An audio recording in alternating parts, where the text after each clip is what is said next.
여러분들은 혈당 농도에 대해서 걱정들을 하시는 분들이 많이 있을 겁니다. 오늘은 저의 유튜브 댓글에 댓글을 올려주신 분이 있는데요. 3일 만에 480이 나오던 혈당이 200대로 떨어졌다라고 하는 글이 올라와 있어서 그런 이야기를 알려드리도록 하겠습니다. 이게 제 유튜브 댓글에 올라와 있는 글을 캡처를 해서 지금 보여드리는 건데요. 공복 혈당이 483에서 430 사이였는데 203까지 떨어졌고요. 이 글들 한 줄 한 줄 제가 보여드리도록 하겠습니다. 도대체 무엇을 먹었을까요? 저는 50대 중반이고 당뇨가 10년 됐습니다. 저는 식이요법과 운동을 병행하며 지내왔지만 혈당이 굉장히 높은 상태로 지냈었습니다. 그러던 중 며칠 전에 우연히 닥터 한스 선생님의 영상을 보게 되었습니다. 그래서 비오유키소에 대한 영양 영상을 보면서 공부를 하게 됐고 먹고 있던 비타민C를 대량으로 늘려봤습니다. 당뇨가 오래되면서 손발에 쥐가 나고 특히 손바닥은 벌레가 기어다니는 것처럼 간지러워서 새벽에 자다가 깨서 긁어도 해소가 안 되고 괴로웠는데 신기하게도 3일 만에 그 증상이 없어졌습니다. 4년 전 당어혈색소 9%대가 나왔었고 공복 혈당이 430에서 483이었는데 203까지 떨어졌습니다. 정말 감사합니다. 이런 글을 올려주셨습니다. 여러분들이라고 예외가 아닐 수가 없습니다. 비타민C 먹으면 누구나 먹은 것만큼은 덕을 본다. 왜 이런 효과가 나왔을까요? 비타민C의 기능은 제가 누누이 많은 설명을 했는데요. 제가 올려놓은 영상 엄청 많이 있습니다. 그 중에 비타민C 기능 효과에 대해서 살펴보시기 바라고요. 비타민C는 일단 소화에 도움이 됩니다. 위산의 원료가 됩니다. 위산의 원료가 되도록 하는 데 있어서는 위산의 산성물질, 산이라고 하는 것이 비타민C로부터 공급이 되어집니다. 그리고 내가 섭취를 하는 음식물 중에 들어있는 소금이 염산을 만드는 원료가 됩니다. 그래서 이분도 비타민C를 갑자기 늘리는 것 때문에 소화가 훨씬 더 잘 되어졌을 것이다 라고 기대를 할 수가 있고요. 비타민C는 또 산소가 공급이 잘 되어지도록 해줍니다. 그래서 산소 부족하면은 피로물질이 몸에 쌓이는데 에너지가 안 만들어지기 때문에 그렇습니다. 당이 소모가 되어져야 에너지가 만들어지는데 당이 소모가 안 되니 에너지가 안 만들어지고 그러다 보니 피곤하다. 그런데 산소가 잘 들어가니까 포도당 소모가 일어난다. 포도당 소모가 일어난 것 때문에 400에서 200으로 내려가 버린 거죠. 포도당이 소모가 되어지려면 인슐린도 필요하지만은 산소도 필요하고요. 그 다음에 전자가 필요합니다. 비타민C 속에서는 이 전자가 있고요. 전자를 공급을 할 수가 있고요. 또 비타민C 때문에 산소 공급이 잘 되어집니다. 그러다 보니까 산소와 포도당이 이 미토콘드리아 속에서 이산화탄소로 전환이 잘 되고 에너지가 만들어지고 몸이 따뜻해지고 포도당 소모가 일어나고 있다. 그렇게 되니 비타민C를 먹게 되면 적혈구가 뭉쳐 있는 것들이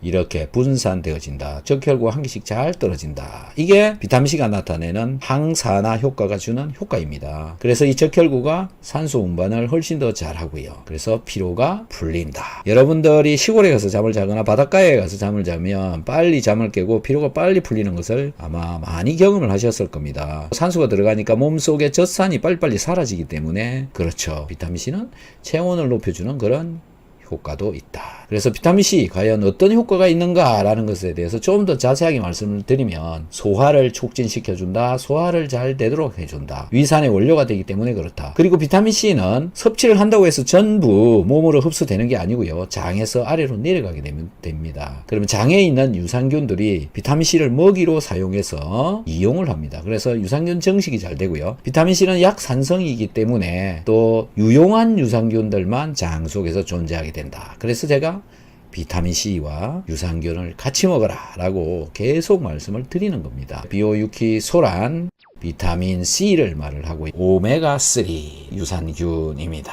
그 다음에 키토산입니다. 개 껍질을 먹는다고 해서 키토산을 먹는 게 아니고요. 키토산이라고 만들어져 있는 건강기능식품형 키토산을 먹어야 효과가 제대로 나옵니다. 소의 소는 소금을 말을 하는데요. 소금도 고열 용융 소금을 드시는 것이 훨씬 더 효과적입니다. 비타민 먹은 지 6개월 되었고 당뇨 전 단계인데 아침 공복 혈당이 91에서 98 정도 나오고요. 식후 혈당 120 136에서 139 정도로 되었는데요. 축하드립니다. 조절이 잘 되어지고 있는 것 같습니다. 새벽에 위통이 아직 완전히 낫지는 않았습니다. 언제쯤 좋아질까요? 비타민을 먹고 당화혈색소 검사하면 당이 높게 나온다고 하던데 병원 가기 전날 비타민을 먹지 않아야 하나요? 이렇게 질문을 해 주셨습니다. 어쨌든 이제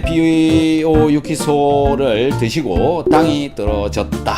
굉장히 좋은 현상이 나타났죠. 그 다음에 식후 혈당도 120에서 140 사이 조절이 되어지고 있으니까 지극히 조절이 잘 되고 있다. 하지만 새벽에 위통이 있다. 즉 새벽에 위통이라고 하는 건 뭐냐면 새벽에 위산이 분비되어져 나오는 거죠. 그런데요, 위산이 분비되어져 나오면 다른 사람들도 위산이 분비되어져 나오는데 나만 왜 속이 쓰릴까? 이게 의문점인 거죠. 속이 왜 쓰리느냐라는 건데요, 위산이 나와서 속이 쓰리는 게 아니라 내 위장벽에 염증이 있기 때문에 그 염증이 낫지 않아서 지금 위통이 일어나지 않느냐, 그렇게 생각이 되어집니다. 대부분의 사람들이 위장에 염증을 가지게 되는 이유는 소화가 안 된다? 소화가 안 되는 것들 중에 주로 어떤 것이냐면 단백질이다. 6개월 동안 비타민C, 소금, 키토산, 유산균, 오메가3 이런 것들을 먹었음에도 불구하고 아직도 안 없어진다. 이 얘기는요, 저분은 분명히 위산이 아직도 부족하다. 그래서 위산 부족을 해결을 하기 위해서 해야 되는 거는 비타민C하고 소금의 양을 잘 조절을 하셔야 되는 거다라는 건데요,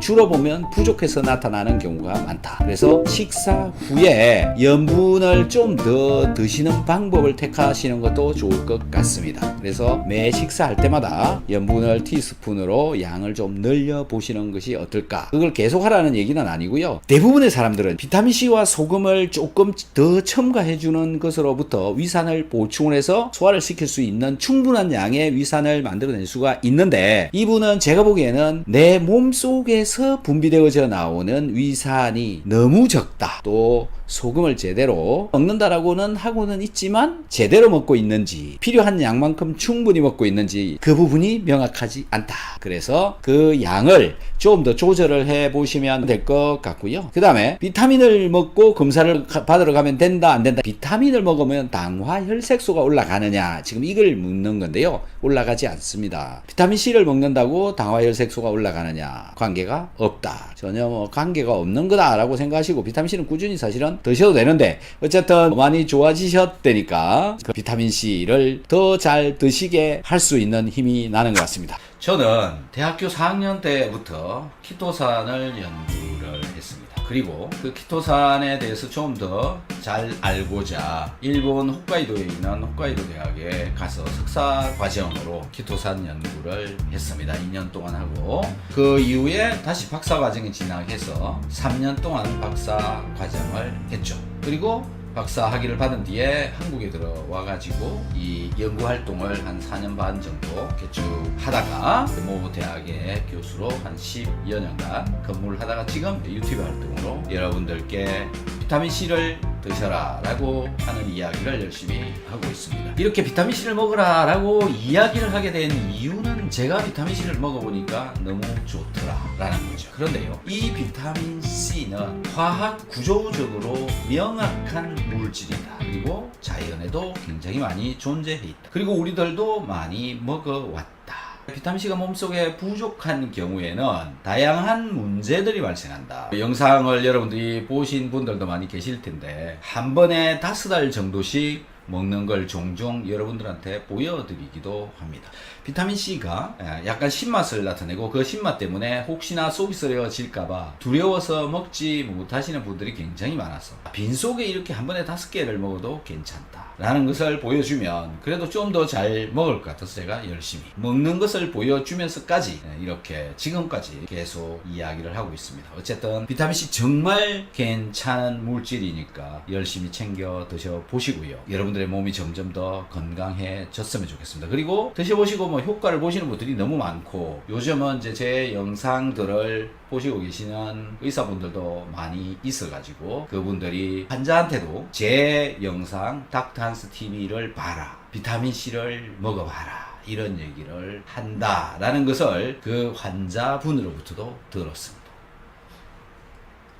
비타민C는 일단은 값이 쌉니다. 누구나 쉽게 먹을 수 있습니다. 그리고 약 100여 년 가까이 많은 사람들이 지금 많이 먹어왔다. 많은 사람들이 수십 년간 먹어왔고 아무렇지도 않더라. 특별히 문제가 발생하는 게 없더라. 그냥 밥하고 비슷한 것들이다. 그렇기 때문에 잘 챙겨 먹어주면 부족한 분들한테는 기적 같은 일들이 많이 일어난다. 혹시 여러분들 중에 병원에 다녀도 또 약을 먹어도 또 영양제를 먹어도 뭘 해도 잘 안 되신다면 비타민C라도 한번 드셔보시기 바랍니다. 혹시나 기적이 일어날 수도 있는데요. 누구나 먹는 비타민C이기 때문에 먹으면 먹은 만큼 내 몸에는 좋다. 이렇게 이해를 하시면 될 것 같습니다. 비타민C하고 소금이 필요하다. 여러분들께서 드시고 계시고 또 많이 먹는지 적게 먹는지 잘 이해가 되어지지 않는 분들도 많이 있는데요. 아침 식사 후에 한 알, 점심 식사 후에 한 알, 이렇게 한 알씩 드시는 분이 계시더군요. 그렇게 드시면 효과를 제대로 보지 못합니다. 이 비타민C는요, 소화를 시키는데 굉장히 유용하게 쓰일 수가 있습니다. 그래서 식사를 하실 때 최소한 2알 정도, 2000mg 정도를 드시면 드신 식사가 소화를 시키는데 굉장히 도움이 많이 됩니다.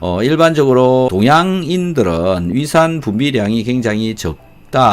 서양인에 비해서 그런 데이터들이 있습니다. 소화가 잘 안 되어지면 결국 장이나 또는 혈액 안에서 각종 문제를 일으킬 수가 있다. 이런 것들 때문에 소화가 잘 되도록 먹는 것은 굉장히 중요하다. 저도 뭐 한 20여 년 동안 하루에 6g 이상 주로 식사할 때 주로 많이 먹어 왔습니다. 소화를 할 때 섭취되어진 것들이 소화에만 쓰이는 게 아니라 흡수되어져서 혈액 속에서 또 항산화작용, 기타 다양한 비타민C가 해야 되는 역할들을 하기 때문에 섭취를 해 주시는 것이 좋다. 각종 비타민C 부작용, 예를 들면 속이 쓰리다. 이런 이제 얘기들이 많이 있는데요. 다 비타민C를 먹음으로 인해서 대사의 변화가 있는 것으로부터 일어나고 있는 호전 반응의 개념으로 보시면 좋을 것 같습니다. 그래서 양을 조절을 하시면서 드시면 충분히 극복을 할 수가 있다. 그리고 평소에 속이 좀 쓰리신 분들은 식사 후에 드시는 것이 좋습니다. 그리고 먹다가 위장이 좀 튼튼해지면 다시 식전에 먹는 게 사실 더 좋다. 비타민C 안 드시고 계신다면 지금이라도 빨리 드시는 것이 좋고, 효과가 조금이라도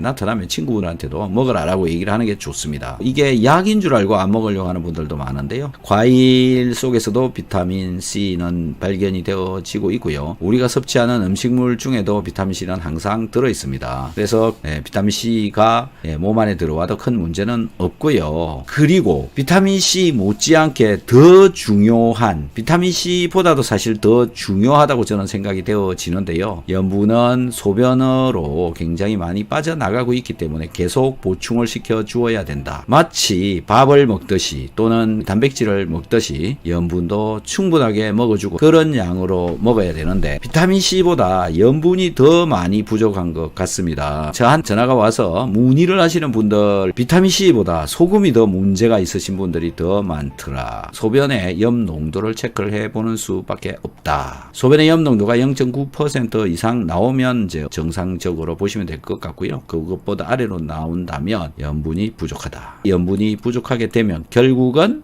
소화가 안 되거나 기타 많은 문제가 발생을 하는데, 특히 힘이 없으신 분들, 몸에서 힘이 생성이 되어지지 않아서 맨날 누워 있어야 된다. 어디 다니기가 힘드신 분들은 우선 염분이 제대로 몸속에 들어있는지 체크를 해보시기 바랍니다. 이것 먹고 당화혈색소 11.5에서 5.5로 내려갔다. 그리고 유지 중이다. 라는 질문을 올려주신 분이 계셔서 그 댓글을 한번 읽어볼게요.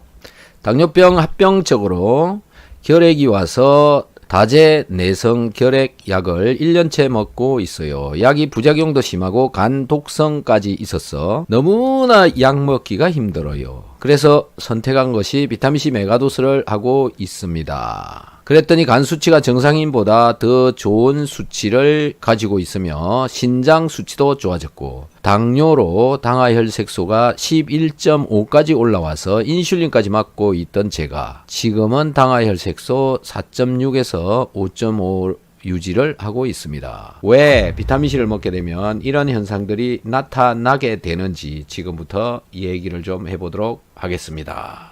사실 이 정도의 글만 가지고 해석을 하기라는 게 쉽지 않습니다. 그냥 알아서 들어주시는 게 더 편하지 않을까 이렇게 생각합니다. 제가 편합니다. 하지만 지금까지 많은 사람들한테 비타민C를 먹였을 때 나타나는 현상을 통해서 이 이야기를 한번 풀어가 보도록 하겠습니다. 당이었는데 비타민C를 먹었더니 당이 떨어졌다. 자, 그러면 일단 당부터 한번 얘기를 해봐야 되겠죠. 우리가 섭취한 탄수화물이 포도당 으로 분해가 되어지는데 장에서 흡수되어져서 혈액 속에 돌아다니다가 세포에까지 가게 되고 세포는 그 당을 분해를 해서 에너지를 만들어내는 게 신진대사, 세포대사의 기본적인 방법이고, 그리고 그 포도당은 분해가 되어지려면 무조건 산소가 필요하죠. 산소가 그 세포에까지 들어가야 된다. 그래서 포도당을 없애기 위해서는 산소가 필요하고 그 다음에 필요한 것이 전자도 필요합니다. 당화혈색소라는 게 뭐냐? 우리 몸속에는 적혈구가 들어있고 포도당이 코팅을 한다. 이렇게 코팅되어진 적혈구를 당화혈색소다 이렇게 생각하시면 됩니다. 그런데 저 11.5라는 게 뭐냐면은 내 몸속에 들어있는 적혈구가 100마리가 있으면 11.5마리가 적혈구로 이렇게 코팅이 되어져 있다. 이렇게 되면 어떻게 되느냐? 적혈구가 원래 하는 일이 뭐냐면은 산소를 운반하는 역할을 하는데 적혈구의 표면에 포도당이 코팅이 되어져 있으면 여기 산소가 붙을 수가 없다. 산소를 운반시키지 못하는 적혈구다.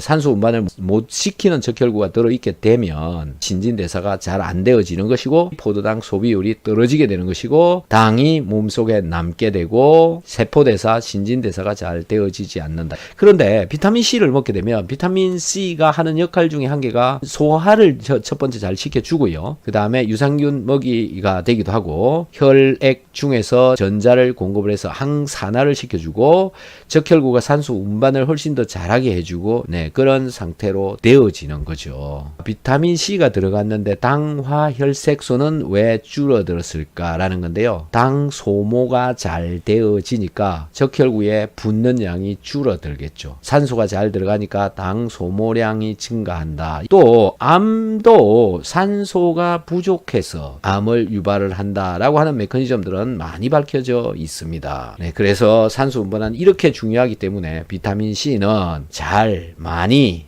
먹어야 된다. 잘 많이의 기준이 뭐냐라는 건데 그 기준은 스스로 정해야 된다. 스스로 결정하시면 된다. 이분은 굉장히 박수를 보낼 만 정말 축하드리고 싶네요. 어쨌든 포도당 줄이는 데 성공했고 당뇨로부터 벗어날 수 있었다. 당뇨나 혈압을 가지고 계시는 분들은 흡연을 안 하는 게 좋죠. 담배를 피게 되면 담배로부터 일산화탄소가 만들어져 나오고 일산화탄소가 적혈구에 철분하고 결합을 하거든요. 붙어버리면 비가역적인 반응을 합니다. 그러면 결국은 자꾸 당화혈색소처럼 산소를 운반시키는 능력이 떨어지게 되고 산소 운반 능력이 떨어지게 되면 결국 바람 방향으로 가게 된다. 담배 속에 들어있는 어떤 물질에 의해서 암이 걸리는 게 아니라 산소 운반이 되지 않아서 암이 걸릴 수도 있다. 여러 가지 영양제를 먹었더니 당이 좋아졌다라고 하는 댓글이 있기 때문에 몇 개를 좀 보여드리고요. 영양제를 먹는 것만으로도 당뇨가 왜 좋아지는지에 관한 이야기를 해보도록 하겠습니다. 당뇨가 아주 심해서 당뇨약을 많이 먹고 있었는데 메가도스 요법을 알고 나서 1년 3개월째 먹고 있는데 당뇨가 아주 개선되었고 혈압도 정상으로 되었습니다. 최근 병원에서 피검사를 했는데 당화혈색소가 3년 전인 12까지 올라갔었는데 지금은 7 정도 유지되었고 오줌에도 거품이 거의 나지 않습니다. 특히 콜레스테롤 수치가 높았는데 정상치 범위로 들어왔고 의사가 검사 결과를 알려주었어요. 나이는 59세인데 50대 초반으로 봐준답니다. 적극 추천합니다. 비오유키소 시작한 지 2달 되었습니다. 당뇨 10년 되었는데 몸이 많이 좋아졌습니다. 비타민C를 하루에 15g 정도 먹었는데 한 달 전부터 밤에 잠이 안 오고 낮에도 안 피곤하고 너무 이상해서 일주일 전부터 비타민C를 오후부터는 안 먹고 하루 6g으로 줄이니 좀 나아졌습니다. 비오유키소 소화효소제 마그네슘 먹고 있는 50대 후반 15년 당뇨 환자입니다. 이렇게 먹은 지 3개월 되었고 한 달 만에 당뇨약 줄였고요. 당화혈색소 8.2에서 7.8로 내려갔습니다. 가끔씩 속쓰림이 있어 소변염도 재분이 0.2 나와 소금 한 줌 먹으니 금방 좋아졌습니다. 저도 박사님 덕분에 이유 없이 소화도 안 되고 장이 안 좋아 아파서 정신과 약까지 먹었었는데 3월부터 6알 먹은 후 완전 좋아졌습니다. 정말 생명의 은인입니다. 그래서 쭉 보시면 많은 글들이 이런 영양제가 당뇨에 효과적이더라 이렇게 얘기를 하고 있습니다. 그 첫 번째 영양제가 비타민C다. 비타민C는 대사를 촉진을 시켜주기 때문에 혈액의 순환을 도와준다라는 겁니다. 그리고 산소가 세포에 골고루 잘 전달되도록 해준다. 산소가 많이 가니까 포도당을 없앨 수 있도록 해준다라는 겁니다. 비타민C는 인간과 특정한 여러 동물 중에서도 필수적인 영양제다. 특히 인간에 있어서는요, 비타민C가 만들어지지 않는다. 그래서 결국은 비타민C를 외부에서 음식을 통해서 공급을 해줄 수밖에 없다. 특히 당뇨의 경우에는 당 대사가 잘 되어져야 되니까 또 산소 공급이 잘 되어져야 되니까 비타민C는 꼭 먹는 것이 이롭다. 자, 그 다음에 필요한 영양제가 식이섬유질입니다. 키토산은 식이섬유질입니다. 키토산은 키틴질이라고 하는 이런 물질을 뽑아냅니다. 게 껍질이나 새우 껍질을 아무리 많이 먹는다고 해도 키토산을 먹는 것은 아닙니다. 껍질로부터 순수하게 추출을 만들어낸 이 키토산을 먹어야 키토산이 섭취되어지는 것이고 그 다음에 식이섬유질로서의 기능을 충분히 발휘할 수 있도록 되어집니다. 당뇨를 가지고 계시는 분은 식이섬유질을 열심히 챙겨 먹는 게 좋다. 식이섬유질을 먹었는데 당 농도가 조절되어지는 이유가 뭐냐? 키토산 먹게 되면요, 키토산의 아미노기라고 하는 이 부분에 이 키토산 분자에 담즙산이 달라붙어서 이 위장, 소장, 그 다음에 대장을 통과해서 내려가게 되는데요. 키토산이 담즙산을 끌고 이 대장까지 내려옴으로 해서 이 대장에서 분비되어져 나오는 GLP-1이라고 하는 이 호르몬이 여기에서 분비되도록 해준다. 분비되도록 해주는데 담즙산이 필요하다라는 겁니다. 그래서 담즙산이 대장까지 끌려져 내려와야 되고 끌고 내려오는 것이 바로 키토산이다. 그래서 키토산을 먹게 되면 갑자기 혈당이 뚝 떨어지는 분들이 있습니다. 그래서 키토산 섭취를 하는 것은 굉장히 중요하다. 마지막으로 마그네슘을 섭취를 해주면 혈당 조절에 굉장히 도움이 많이 된다. 마그네슘이 부족하면 세포대사가 잘 안 되기 때문에 그렇다라는 건데요. 글루카곤이 과잉으로 분비되어지는 것을 막아주는 역할을 하는 것도 바로 이 마그네슘이다. 마그네슘은 글루카곤 폭주를 하는데 방지를 해준다. 글루카곤 분비가 억제되도록 해준다. 영양제가 혈당을 내려주는데 적극적으로 먹어야 되는 것이 바로 비타민C, 키토산, 마그네슘이다. 비타민C를 늘렸는데 그것도 3일 만에 480이 나오던 혈당이 200대로 떨어졌다라고 하는 글이 올라와 있어서 비타민C가 당에 어떤 영향을 끼쳤는지 알려드리도록 하겠습니다. 당뇨, 이건 먹고 기적이 일어나다. 종종 저도 이렇게 느끼고 있는데요. 이게 제 유튜브 댓글에 올라와 있는 글을 제가 캡처를 해서 지금 보여드리는 건데요. 저는 50대 중반이고 당뇨가 10년 되었습니다. 약을 30년 먹어도 당뇨를 낫게 하지 않는다는 것을 알고 약을 복용 안 한 지 5년 되었습니다. 당뇨약 복용하지 않는 것이 좋을까요? 먹는 것이 좋을까요? 여러분들은 어떻게 생각하십니까? 매일 당뇨약 먹는 것이 공복에는 혈당 농도 체크를 하는 것이 더 충실한 관리가 됩니다. 당뇨약을 먹으면서 영양제를 섭취를 하면 당 관리가 훨씬 더 잘 되겠죠. 당뇨에 있어서는 영양제로서 직접적으로 관여하는 것은 마그네슘입니다. 그래서 당이 있으신 분들은 마그네슘을 잘 챙겨 드시는 게 좋고요. 그 전에 먹어야 되는 영양제, 오늘 제가 여기서 확실히 말씀을 드리도록 하겠습니다. 혈당 농도가 내려가면 당뇨약을 줄여서 복용하는 것이 좋습니다. 그리고 이분은 식이요법을 하였고 운동을 병행하며 건건히 지내오셨다라는 거고요. 며칠 전에 닥터 한스 영상을 보게 되었습니다. 그래서 기호 유키소에 대한 영양 영상을 보면서 기호 유키소가 무엇인지 공부를 하게 되었고 이것 때문에 희망을 갖게 되었습니다. 우선 먹고 있던 비타민C 양을 늘려 보았습니다. 대량으로 늘려 보았습니다. 공복 혈당이 483에서 434였는데 203까지 떨어졌고요. 또 하나 변비가 너무 심해서 매일 관장을 해왔습니다. 지금은 하루에 2번 화장실을 갑니다. 변비가 좋아졌다라는 분들도 많이 계시죠. 주말이라 다음 주 월요일에 전화 상담하고 필요한 영양제 구매하려고요. 정말 감사합니다. 자, 이분은 왜 이런 효과가 나왔을까요? 비타민C는 일단 소화에 도움이 됩니다. 위산의 원료가 됩니다. 위산의 원료가 되도록 하는 데 있어서는 위산의 산성물질, 그 산이라고 하는 것이 비타민C로부터 공급이 되어집니다.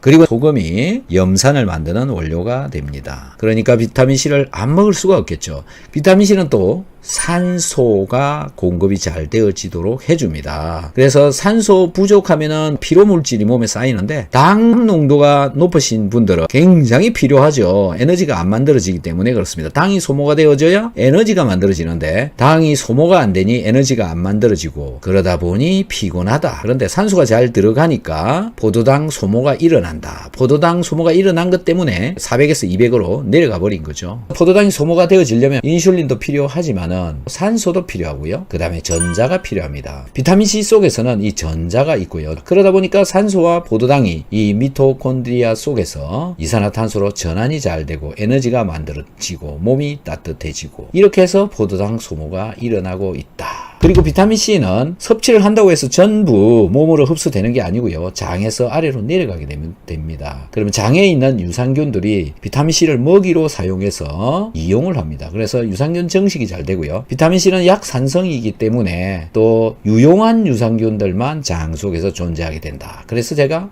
비타민C와 유산균을 같이 먹어라 라고 계속 말씀을 드리는 겁니다. 장에서 유산균 정식이 잘 되어진다. 그 다음에 적혈구가 뭉쳐있는 경우에 적혈구 분산이 잘 된다. 비오유키소란, 비타민C를 말을 하고요. 그 다음에 오메가3를 말씀을 드리는 겁니다. 그 다음에 유산균입니다. 그 다음에 키토산입니다. 개 껍질을 먹는다고 해서 키토산을 먹는 게 아니고요. 키토산이라고 만들어져 있는 건강기능식품형 키토산을 먹어야 그 효과가 제대로 나옵니다. 소의 소는 소금을 말을 하는데요. 소금도 고열 용융 소금을 드시는 것이 훨씬 더 효과적입니다. 비타민C 아무리 많이 먹어도 되어지지 않으면 꽝이죠. 그런 일이 벌어지기 때문에 결국은 어떤 영양제를 섭취를 하든지 간에 잘 되어야 된다.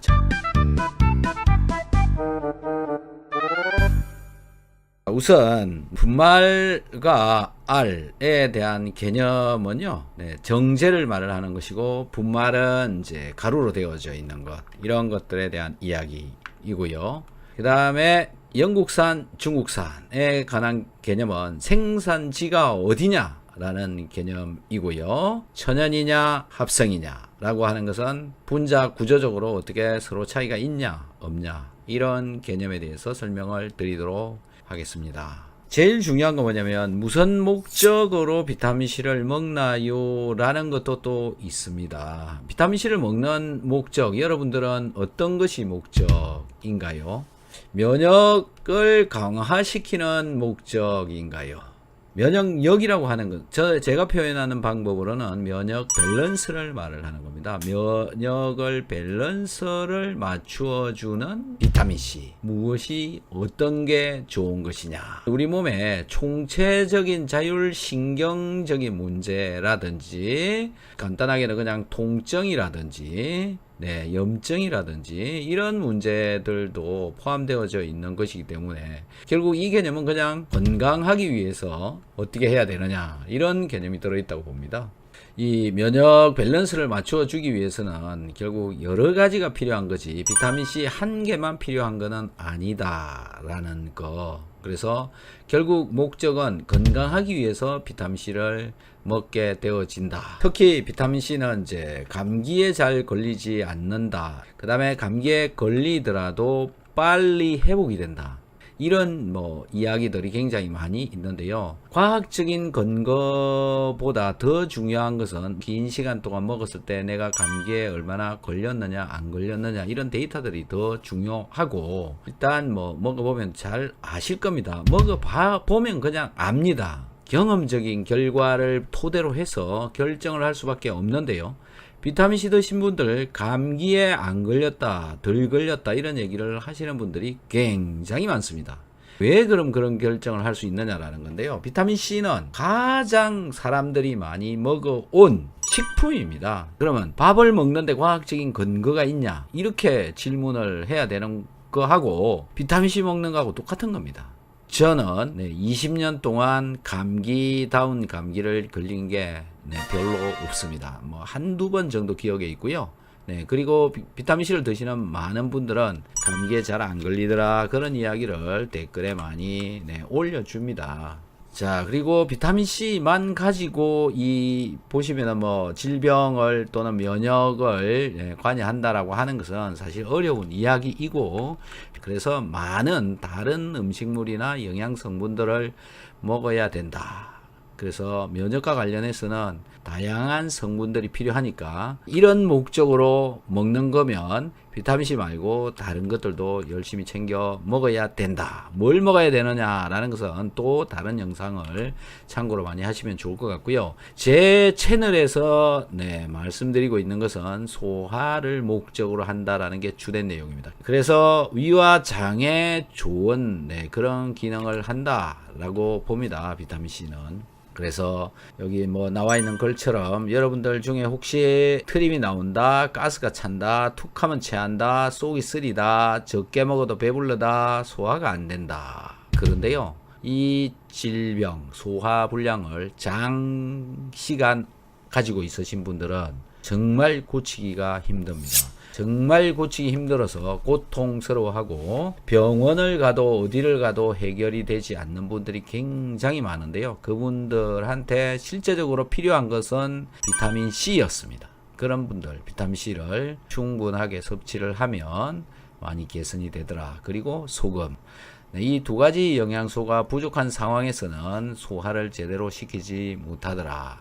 그래서 이 두 가지를 충분하게 섭취를 할 수 있도록만 되어지게 되면 점점 조금씩 좋아지더라. 그런 결론을 내렸습니다. 그래서 소화가 잘 되어야 되는 이유가 뭐냐? 아까 앞전에 면역을 좋게 하려면, 면역 밸런스를 맞추려면 다양한 영양제를 먹어야 된다라고 말씀을 드렸잖아요. 비타민C만이 아니라. 그러면 다양한 영양제를 먹어야 되는데, 그럼 먹었다고 봅시다. 먹었는데 흡수되지 않으면, 또 흡수되어져 가지고 나의 세포에까지 전달이 되어지지 않으면 그런 일이 벌어지기 때문에 결국은 어떤 영양제를 섭취를 하든지 간에 소화가 잘 되어야 된다. 첫 번째, 소화가 잘 되어야 된다. 그 다음에 흡수가 되어져야 된다. 그리고 별로 쓸데없는 성분들은 배출되어져야 된다.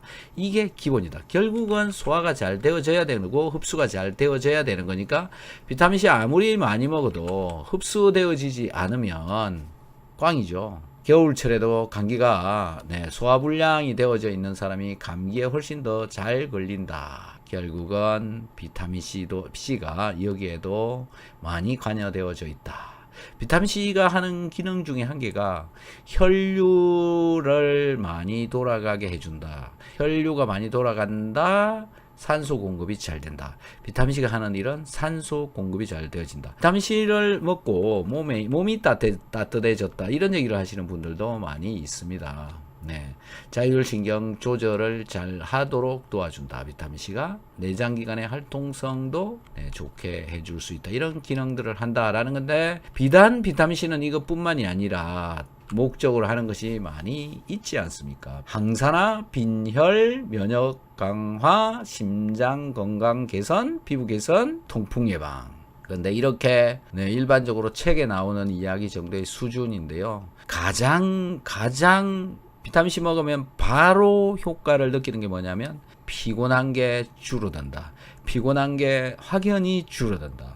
면역의 기본, 면역 밸런스의 기본은, 자율신경을 조절하는 기본은 몸이 피곤하지 않아야 된다. 피로라고 하는 건 그럼 뭐냐라는 건데요. 몸속에 젖산이라고 하는 물질이 쌓이는 겁니다. 빨리빨리 배출이 되어지고 사라져야 되는데, 그게 몸속에 오랫동안 장시간 존재하게 되면 몸을 무겁게 한다.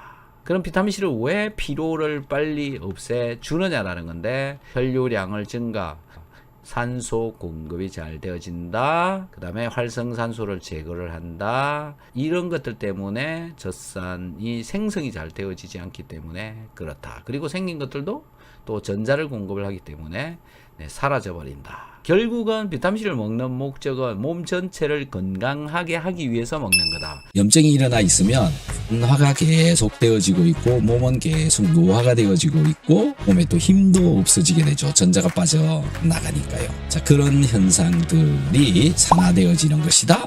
노화가 되어지는 것이다. 나이가 들어가고 있는 증거가 되는 것이다. 이렇게 되는 거죠. 반대로 또 돌아갈 수도 있다. 항산화를 시킨다. 항노화를 시킨다. 몸에다가 전자를 계속 집어넣어 준다. 그 전자를 계속 집어넣어 주는 것이 어떤 걸 할 때 들어가느냐라는 건데요. 오늘 주제는 항산화, 그 다음에 항노화 뭐 이런 이야기들이 적혀 있죠. 네, 항산화, 항노화. 그래서 항산화라고 하는 이야기 많이 들어보셨을 텐데 이게 무슨 말인지 그냥 굉장히 추상적인 내용이잖아요. 항산화라고 하는 거. 이게 뭐냐라는 건데 그냥 쉽게 얘기하면요. 녹슬지 않도록 하는 거다. 녹슬지 않도록 한다. 그러니까는 쇠가 녹이 쓰는 거. 네, 사람 몸도 그런 식으로 녹이 쓴다. 산화가 되어 간다. 이런 것이죠. 대표적인 그런 모습들이 어떤 것이냐 하면 주름이 생긴다. 흰머리가 생긴다. 또 노화 중에 염증이 생긴다. 그 다음에 내가 몸무게가 원래는 뭐 한 100kg 정도 나갔는데 이게 100kg가 원래 정상인데 거기서 줄어들어간다. 이것도 몸에서 무엇인가 자꾸 빠져나간다. 이렇게 되는 거니까 그것도 산화의 일종으로 보면 되는데 이게 이제 건강하지 않은 상태에서 문제가 생기는 거. 네, 건강한 상태에서 빠지는 거는 괜찮다.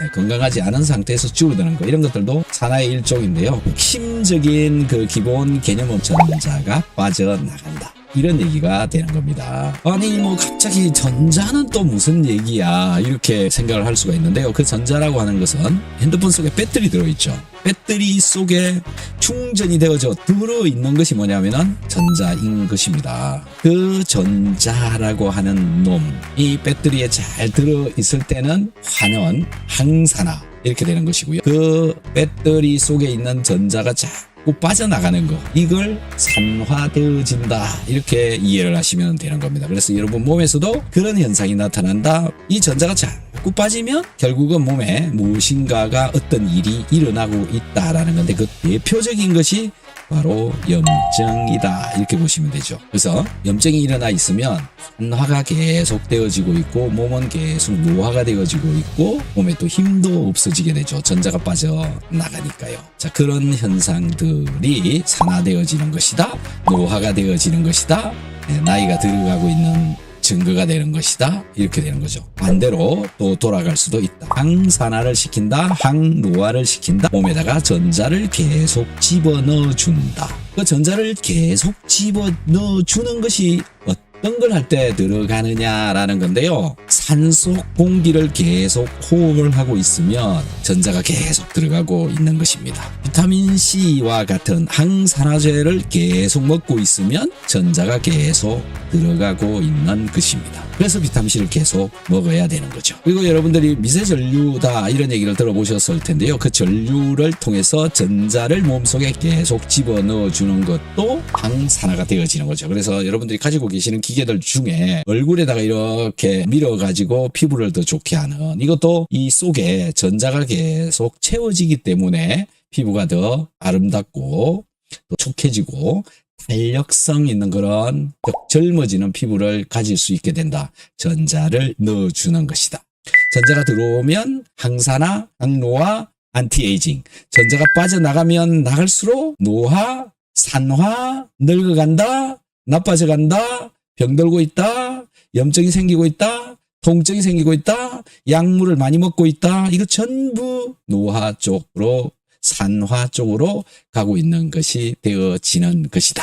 그래서 여러분들이 먹고 있는 것들 중에는 항산화제가 굉장히 많이 있는데 그런 것들 중에서도 비타민 C, 글루타치온, 비타민 E, 알파 리포산, 코큐텐 이런 것들이 대표적인 항산화제이고요. 여러분들 몸에서도 항상 항산화제를 열심히 만들어내고 있습니다. 그래서 여러분들 몸속에 활성산소를 제거를 해주고 있죠. 여러분들은 왜 산화가 되어질까? 내 몸은 왜 자꾸 염증도 생기고 문제도 생기고 또 노화도 일어나느냐라는 건데 거기에 가장 기본적인 문제를 일으키는 것이 무엇이냐면 활성산소다. 자, 이 활성산소 우리 몸에는 필요하기도 하고요. 또 너무 과하면 내 몸을 망가뜨리기도 하고 이 활성산소가 내 몸에 전자를 계속 소모를 하는 전자 도둑이다 이렇게 얘기를 하는 겁니다. 그래서 활성산소를 잘 없애는 몸으로 만들어 놔야 되는 거죠. 운동을 너무 과하게 해도 활성산소가 많이 생긴다. 너무 안 해도 활성산소 조절이 어렵게 되어진다. 내 몸에서 활성산소를 없애는 물질이 계속 만들어져 나온다고 그랬잖아요. 이 물질들을 잘 만들어내기 위해서도 적당한 규칙적인 운동은 필요하다. 그래서 적정 수준의 활성산소 농도를 내 몸에 유지를 하는 것이 굉장히 중요하다. 이렇게 되는데요. 너무 과하게 해도 안 되고 너무 안 해도 안 되고 적당하게 운동을 하고 그 다음에 각종 항산화제를 먹고 활성산소를 줄여간다. 제거해간다. 이게 이제 적절하지 않느냐 이렇게 보는 것이고요. 또 산속에 있는 공기에 마이너스 이온, 음이온이라고 하는 것이 많이 들어있는데 그거 따지고 보면 전자알갱입니다. 이 전자가 내 몸속에 들어가게 되면 또 항산화가 되어진다. 자, 그래서 산속 공기를 계속 호흡을 하면서 각종 항산화제를 먹으면서 적당한 운동을 해주면 노화의 속도를 천천히 갈 수 있도록 할 수 있다. 제일 내 몸에 문제를 많이 일으키는 것이 활성산소다라는 건데요. 자, 내 몸에 이 활성산소가 많이 있냐, 적게 있냐, 적당히 있느냐 이거 어떻게 알죠? 병원에 가서 검사하면 됩니다. 산화력 검사, 항산화 할은력 검사 이런 거를 해주는 병원이 있으니까요. 가서 검사를 해보시면 적당하게 있는지 아주 적게 있는지 또 너무 많이 있는지 이런 것들을 알 수가 있다. 비타민C하고 각종 항산화제를 열심히 챙겨 먹으면 적정한 수준을 잘 맞추어 갈 수 있다. 그래서 영양제를 잘 챙겨 먹으면 내 몸에 활성산소를 잘 없애고 어느 정도 수준을 잘 이루어 줄 수 있는데요. 아니 비타민C 너무 많이 먹으면 활성산소 다 없어지는 거 아닙니까? 그걸 걱정하시는 분들이 있는데요. 제가 계산을 좀 해봤습니다. 비타민C 1g을 먹으면 내 몸속에서 하루에 발생하는 활성산소 중에서 0.002% 정도만 없앨 수 있습니다. 비타민C 1g이요. 그래서 얼마를 먹어야 내 몸에서 하루에 발생하는 활성산소를 싹 다 없앨 수 있느냐 계산해 보니까 비타민C 4,000g을 먹어야 된다. 4,000g입니다. 4kg을 먹으면 다 없앨 수 있다라는 계산이 나왔습니다. 그래서 여러분들이 아무리 비타민C를 많이 먹어도 내 몸의 활성산소를 절반이 아니라 절반의 절반도 없애기가 어렵다. 그래서 열심히 챙겨 드시는 것이 좋다.